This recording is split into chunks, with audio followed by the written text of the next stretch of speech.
Hello friends, समास के इस क्रम में आज हम लोग द्विगु समास के बारे में पढ़ेंगे। द्विगु समास किसे कहते हैं? द्विगु समास का पूर्व पद संख्यावाची विशेषण होता है तथा समस्त पद समूहवाची होता है।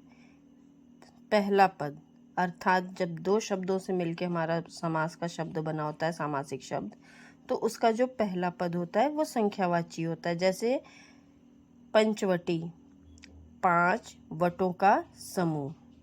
त्रिवेणी, 3 वेड़ियों का समूह। त्रिकोण, 3 कोणों का समूह। शताब्दी, 100 वर्षों का समूह। इस प्रकार सभी शब्दों में हमने देखा कि पहला पद संख्यावाची है।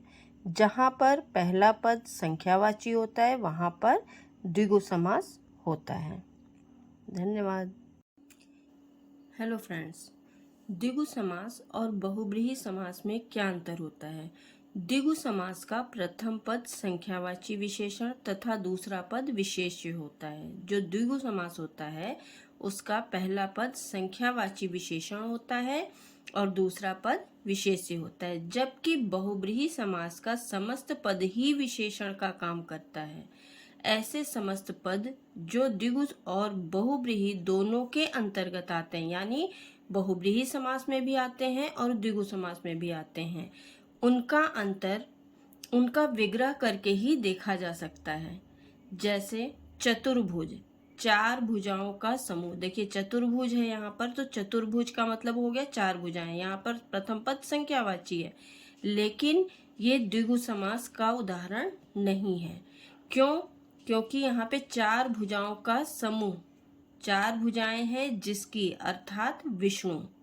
अगर हम कहेंगे 4 भुजाओं का समूह तो ये द्विगु समास में आएगा, लेकिन ये किसी विशेष का बोध करा रहा है। 4 भुजाओं का समूह किनके होता है? विष्णु भगवान के। तो जब 4 भुजाओं का समूह विष्णु भगवान के लिए इंडिकेट कर रहा है, इशारा कर रहा है, तो ये हमारा बहुब्रीहि समास का उदाहरण होगा। इसी प्रकार दशानन भी होता है। दशानन में प्रथम पद हमारा संख्यावाची है, लेकिन ये किसी सामान्य का नहीं, बल्कि दशानन जिसके 10 सिर हैं, 10 सिरों वाला, अर्थात रावण। इसलिए ये हमारा दशानन और चतुर्भुज शब्द हमारा बहुब्रीहि समास का उदाहरण होगा।